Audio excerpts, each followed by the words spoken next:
Hello students, welcome to my channel. चलिए आज इस क्वेश्चन को सॉल्व करते हैं। इस क्वेश्चन में दिया हुआ है a uniform rod of mass m and length l suspended by means of two identical inextensible light strings as shown in figure. Tension in one string immediately after the other string is cut. अच्छा देखो, जब ये cut नहीं किया गया होगा तब समझने की कोशिश करो कि इस रॉड का वेट यहाँ पर नीचे की तरफ लग रहा होगा, दैट इज mg। ओके, और हम इसे एक्सट्रीम एंड्स मान लेते हैं, तो यहाँ से यहाँ तक का जो डिस्टेंस होगा दैट इज l/2, और यहाँ से यहाँ तक का डिस्टेंस जो होगा दैट इज l/2। अच्छा, अब हम अपने क्वेश्चन पे आते हैं, और क्वेश्चन कह रहा है कि किसी एक स्ट्रिंग को आपने कट कर दिया। इसने ये कंडीशन दी किसी को, तो मैंने इस वाली स्ट्रिंग को कट कर दिया विद अ सीजर। ओके, और जैसे कट किया तो दूसरी स्ट्रिंग में कितना टेंशन होगा इसके बारे में पूछा है। तो सोचने की कोशिश करो, जैसे ही आप इसको कट करोगे तो क्योंकि ये mg यहाँ पर लग रहा है, तो mg की वजह से क्या होगा, ये रोटेट करने की स्टार्टिंग होगी। तो वो रोटेट किस पॉइंट के अबाउट होगा, इस पॉइंट के अबाउट, यहाँ वाले पॉइंट के अबाउट। ओके, तो इस पॉइंट के अबाउट क्या करना है, आपको टॉर्क बैलेंस करना है। तो टॉर्क बैलेंस के केस में क्या हम लिखेंगे, टॉर्क बैलेंस के केस में torque tau is equal to, अच्छा इस केस में यहाँ पर जब ये रोटेट कर रहा होगा तो इसका यहाँ पर इस डायरेक्शन में अल्फा भी होगा, तो torque equal to I alpha.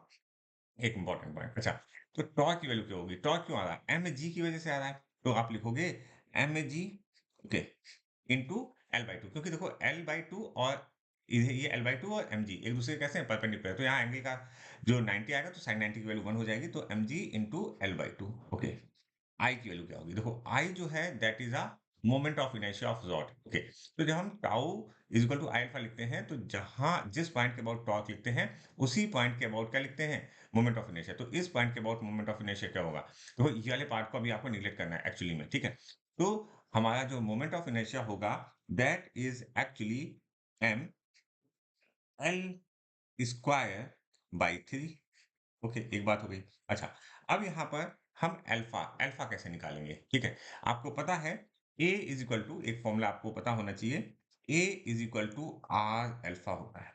a is equal to r alpha होता है, तो यहाँ पर r की वैल्यू क्या है, l/2 है, तो हमने लिखा a, r की जगह हमने क्या लिखा, l/2 अल्फा। तो अल्फा की वैल्यू आप यहाँ से a के टर्म में लिख सकते हो। तो a के टर्म में जब लिखोगे, क्योंकि ये जब नीचे की तरफ जाएगा तो एक्चुअली में ए आएगा, और ए की वजह से यहाँ अल्फा हो रहा है।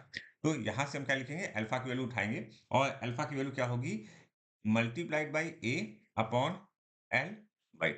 ये वैल्यू आपने लिख दी। अच्छा, और सॉल्व कर देते हैं। देखिए, m और m कैंसिल, ये l और ये l कैंसिल, और ये वाला l, इसको इस तरीके से सॉल्व करते हैं, ये वाला एल और ये वाला एल कैंसिल, तो यहां से हमें किसकी वैल्यू मिल जाएगी, हमें यहां से ए की वैल्यू मिलेगी, ए is equal to 3g/4।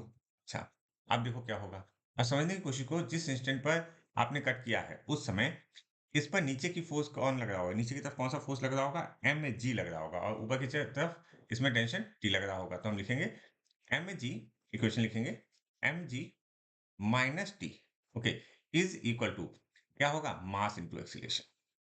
Okay, तो यहां से हम ए की वैल्यू को रखेंगे और टी को सॉल्व करेंगे, तो हमारा आएगा t is equal to m g, okay, minus m a, m a. अच्छा, ए की वैल्यू रख देंगे तो 3g/4 रहेगा, ठीक है।